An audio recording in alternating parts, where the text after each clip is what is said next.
नमस्कार दोस्तों, कैसे हो आप सारे लोग? आशा करती हूँ जो जहाँ पर भी हो अपने अपने कर्तव्यों को सच्चाई के साथ और प्यार के साथ निभाने की जी तोड़ कोशिश किए जा रहे हो और हम हमारे इस साधना में परमेश्वर की कृपा से और गुरुजनों के आशीर्वाद से सफल रहेंगे।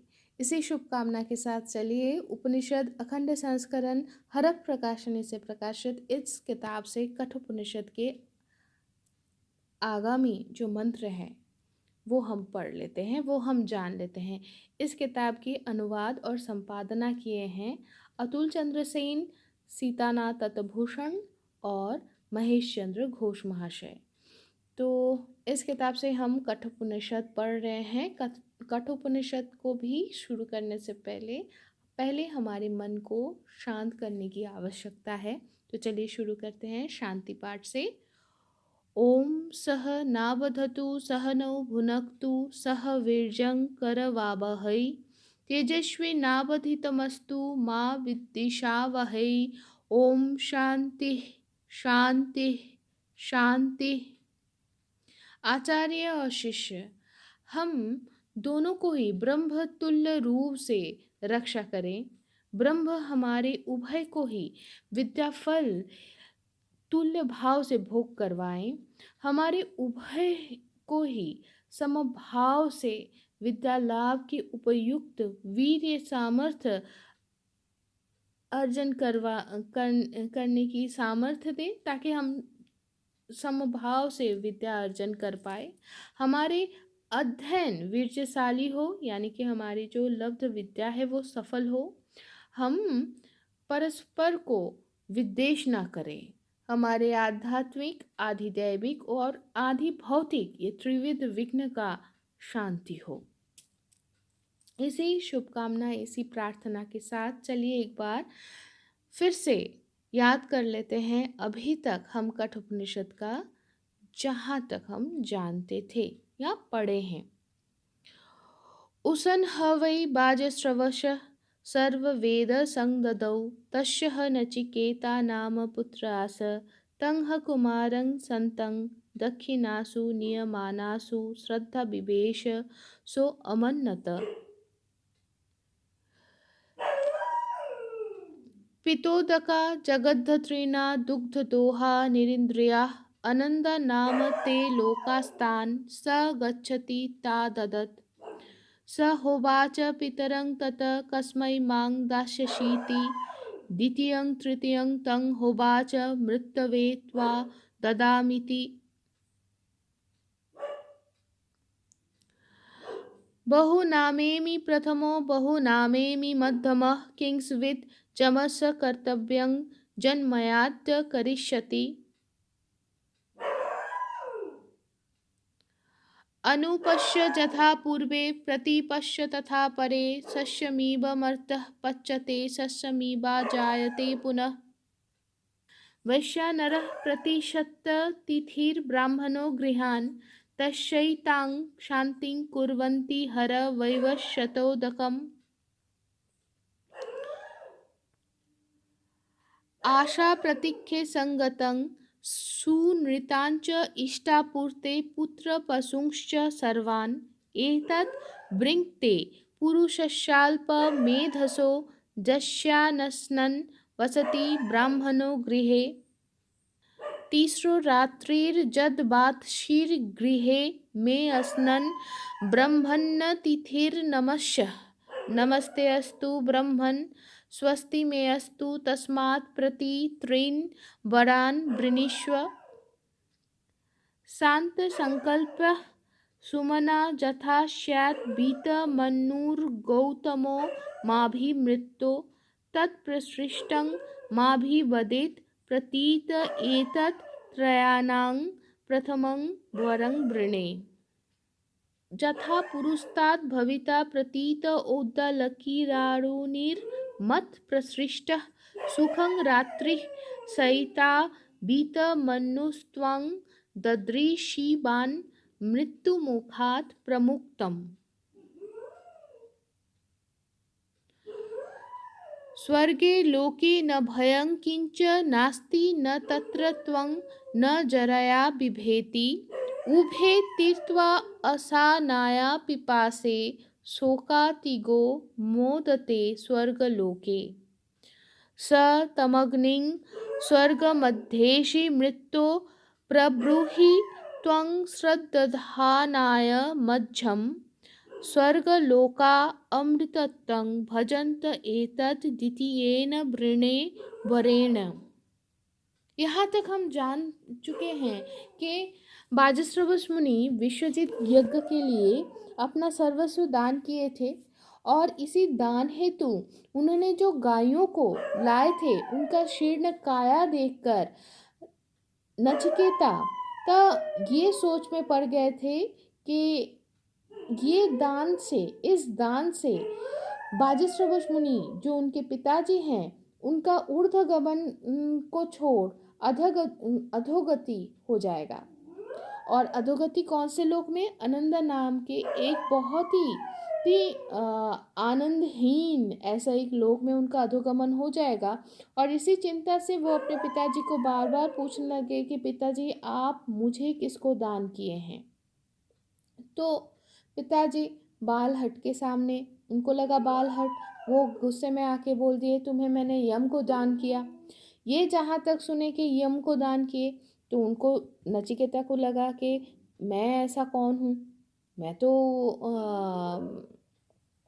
तो जो उत्तम शिष्य ना हूँ या पुत्र ना भी हूँ, मध्यम वर्गीय पुत्र हूँ, अधम तो नहीं हूँ, और मुझसे यम का ऐसा कौन सा काम निकलेगा, ऐसा क्या काम रह गया है, शेष है जो मुझसे संपादित हो पाएगा यम का। ये सब सोचते सोचते पिताजी को सत्य रक्षा के लिए उत्साहित करने हेतु उन्होंने ये भी बोले कि आप महाजन जैसे पूर्व में किए हैं अभी करते हैं वैसे ही आप आचरण कीजिए, अपना सत्य रक्षा कीजिए। और ये भी है कि तो जीव मनुष्य तो शस्य भांति है, होता है, मरते हैं फिर हो जाते हैं। ये सब कहते कहते जैसे भी हो वो यम लोक में पहुंचे जहाँ पर यम राज नहीं थे। तो वहाँ पर वो 3 दिन 3 रात्रि बिना खाए पिए वहाँ पर रहे। तो इसी बीच जब यमराज अपने घर पे वापस आए तो उनके परिवार वर्ग आत्मीय परिजन सारे बोले कि अरे देखो अतिथि जो हैं वो ऊपर से वो ब्राह्मण बालक और वो भी अतिथि हैं, वो 3 दिन 3 रात्रि से कुछ नहीं खाए हैं। ऐसा अगर है तो वो तो एकदम प्रज्वलित अग्नि के माफिक एक हैं, एग्जिस्टेंस है, ऐसा अस्तित्व है उनका। तो उनका अच्छे से आओ भगत करो, क्योंकि ऐसा अगर होता है तो कहा जाता है कि अगर अतिथि बिना खाए पिए ऐसे होता है तो वही रहते हैं, तो जो पुण्य जितना भी अर्जित किए हैं, जो जिनके घर पे आए हैं, जितना भी ऐसा कुछ हुआ है तो उसमें उनका अकल्याण होता है।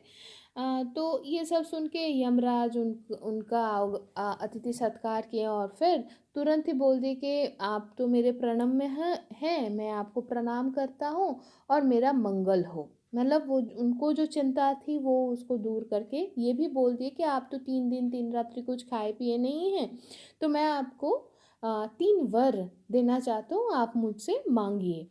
तो नचिकेता जितना भी वो सूझबूझदार हो, जितना भी उनमें बोध हो, लेकिन फिर भी तो है तो वो छोटा सा बालक, नन्हा सा बालक।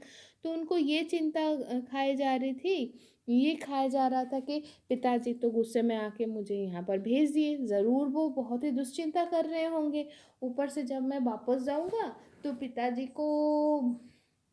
पिताजी मुझे पहले जैसे प्यार से वो मुझे अपनाएंगे। तो ये सब सोचते सोचते उन्होंने ये ही वर मांग लिए यमराज से पहला वर कि उनके पिताजी निश्चिंत हो जाए, वो दुश्चिंता ना करे, और जब वो यमलोक से वापस जाए तो उनके पिताजी उनको पहचान भी पाए और पहले जैसे प्यार करें। तो यमराज उसको उन्होंने मंजूर किया। तो फिर द्वितीय वर प्रार्थना के समय नचिकेता बोले कि स्वर्ग में तो किसी को भूख नहीं लगता, किसी को कोई मानसिक तनाव भी नहीं होता है, तो स्वर्ग जाने का इच्छुक हैं वो। और ऊपर से वो ये भी जानते हैं कि अग्नि विद्या जानना ज़रूरी है, नहीं तो कोई स्वर्ग में नहीं जा पाते हैं। तो ये अग्नि विद्या उन्होंने याचना की, क्योंकि अग्नि ही चयन करते हैं, है ना। अग्नि नहीं चयन करेंगे तो मतलब अग्नि अगर किसी को चयन करते हैं तो तभी वो आत्मा, वही जीवात्मा तभी वो स्वर्ग में प्रवेश कर सकता है। तो ये सुनने के बाद क्या हुआ, यमराज का उत्तर क्या था। तो यमराज के प्रतिब्रवीमि तदु मे निबोध स्वर्गमग्निं नचिकेतः प्रजानन् अनन्तलोकाप्तिमथो प्रतिष्ठां विद्धि त्वमेतं निहितं गुहायाम्। अर्थात इस मंत्र में अग्नि की स्तुति कर रहे हैं। तो यम कहे, नचिकेता, स्वर्ग लाभ के उपाय स्वरूप जो अग्निविद्या वो मैं सम्यक रूप से जानता हूँ, और मैं तुमको विस्तारित कह रहा हूँ। मेरे वाक्य एकाग्र मन से श्रवण करके उपलब्धि करो। तुम ये जानना कि ये जो अग्नि है अनंत लोक अर्थात अनंत काल व्यापी स्वर्गलोक के प्राप्ति के उपाय स्वरूप है। विराट रूप में सर्व जगत का प्रतिष्ठा यानी कि धारण करता और विज्ञान गण के बुद्धि रूप गुफा में अवस्थित है। अर्थात इस मंत्र में अग्नि का तो स्तुति किए हैं, मतलब यमराज अग्नि कौन है उनका स्वरूप व्याख्यान कर रहे हैं। यहाँ पर वो अग्नि बोले तो जो स्थूल अग्नि है, आग, वो नहीं समझा रहे हैं। सर्व जीव के बुद्धि गुफा के अंदर जो वैश्वानर अग्नि है उनको वो समझाने की कोशिश किए हैं।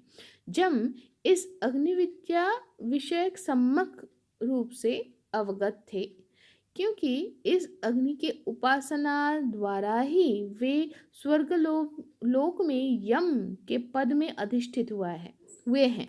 अर्थात यहाँ पर ये कहा जा रहा है कि ये जो विभिन्न पद है, मतलब कोई देवराज, इंद्र हुआ, इंद्र एक पद है, यमराज यम लोक का एक जो राजा है, मतलब यम कोई व्यक्ति नहीं है, एक कोई जीवात्मा जो बहुत उच्च कोटि के साधना स्वरूप अपने आप को ऊर्ध्व लोक में लेके जा पाए, तो वो यम लोक के अधिपति बने हैं। यम एक पद है ना।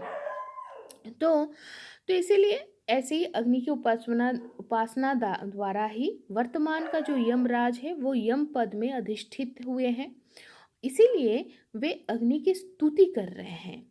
ये जो अग्नि की उपासना है उसके द्वारा साधक स्वर्गलोक गमन कर सकते हैं और वहाँ पर बहुत दिनों तक, बहुत दीर्घ काल तक देवताओं के साथ वो वास कर सकते हैं। यहाँ पर अनंत शब्द का अर्थ है दीर्घकाल स्थायी। इसका अर्थ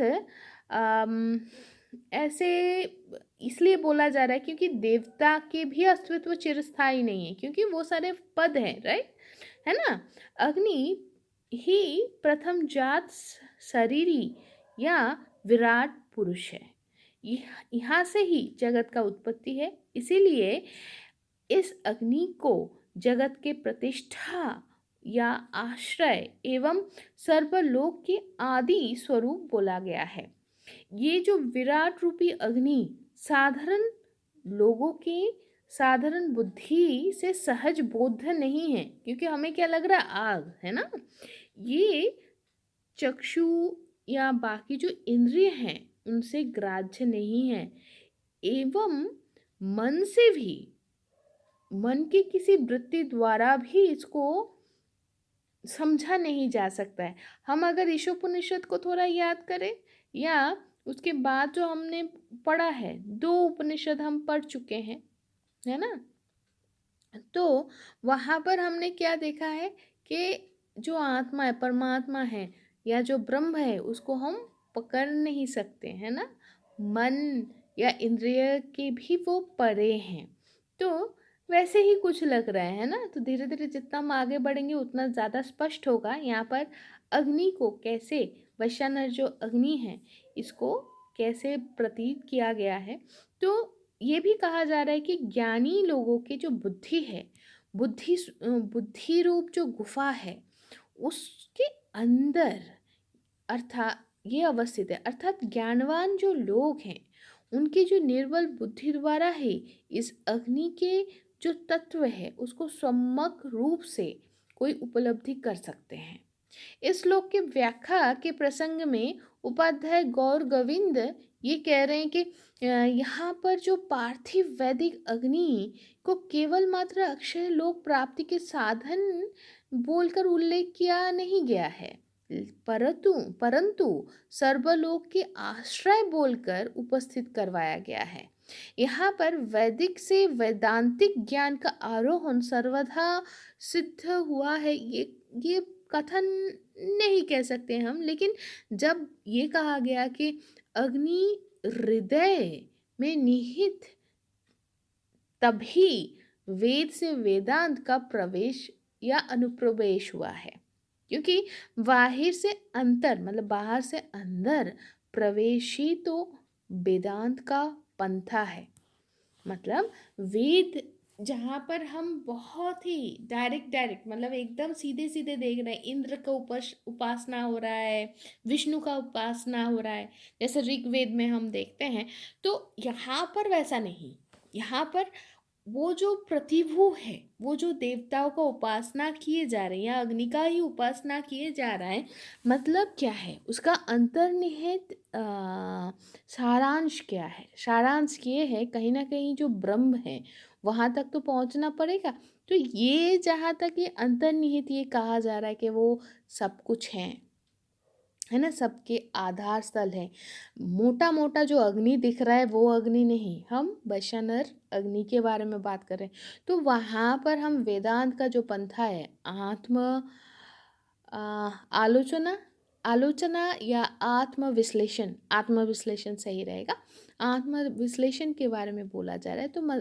तो तब जाके वेदांत का सही मायने में मतलब वेदांत के रूप में वो परिभाषित परिस्फुट हो रहा है ना। तो इसके आगे क्या हुआ हम जान लेंगे अगले एपिसोड में। तब तक आप सारे खुश रहिए, आनंद में रहिए। टाटा।